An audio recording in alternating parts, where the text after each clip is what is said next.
Magandang araw po sa inyong lahat. Ngayon igagawa pala tayo ng pizza na may malunggay. Pumunta nga pala kami dyan guys sa labas para manguha ng malunggay. At nakakita rin po kami ng mga saluyot at kalunay. Nanguha na rin po kami para panggulay. Naisip ko lang po na kumuha ng malunggay para gawing pizza. Titikman po natin kung masarap. At yan nga, may nakuha din po kaming mga saluyot. At meron din po dyan kalunay dahil nga sa tag-ulan maraming bagong tubo ng mga gulay ngayon. Kaysa bilhin, nanguha na lang po kami dyan sa labas ng bahay. Ayan guys, panoorin nyo po ang video ko hanggang dulo para makita nyo po kung paano gawin ang pizzang malunggay.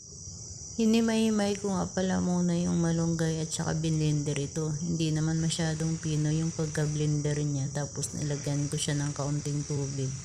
At tinalo ko po ito sa gagawin nating dough para sa pizza. Naglagay rin ako dyan guys ng asin, asukal, yes, at saka isang itlog. Siyempre yung pinaka main ingredients niya ay yung malunggay at saka harina. Ayan guys, hinalo ko yan ng hinalo hanggang sa maging dough ito at hinayaan ko muna ng 30 minutes bago ito gawing pizza.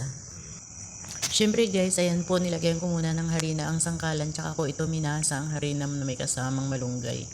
At nagbinuo ko na rin po siya ng bilog para magbukang pizza dahil nga sa wala rin naman akong gamit na pangmasa, kamay ko po yung ginamit ko.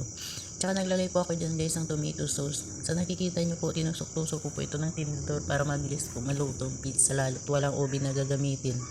At lagay na rin po pala ako dyan ng kaunting ketchup. Corn beef po ang nilagay kong pang sahog niya at saka hotdog po. 2 pirasong hotdog, corn beef, saka cheese. Ayan nga guys, pagkatapos natin gawin yan, takpan lang ito tsaka isa lang sa mahinang apoy ng 10 to 12 minutes po. Huwag po siya bubuksan. Mahinang apoy po, 10 to 12 minutes bago po ito buksan. Para sure po naluto ang ating pizza, lalo't manipis lang naman ito. Dapat po yung kawali na sa sarangan ay may takip na parang hindi talaga sumisingaw para mabilis po ito maluto. At higit sa lahat, hindi rin siya masunog dahil mahina nga yung apoy. Naglagay din po pala ako dyan ng maraming sibuyas para mas masarap ang pizza na ating gagawin. Unang gawa ko lang ito guys, kaya tinry ko lang po kung paano gumawa ng pizza dahil nga sa napapanood ko rin minsan sa YouTube. Parang masarap ng pizza na ginawa nila. Ang pinagkaiba lang po sa akin, nilalagyan ko po ng malunggay para kahit papaano may sustansya ang gagawin natin pizza. At yun nga po ba guys, nung naluto hindi ko po akalain na sobrang sarap pala niya. Bukod sa malasa, masarap pa siya dahil cheesy siya at maraming cheese na nailagay. Yan lamang po, maraming salamat, God bless po.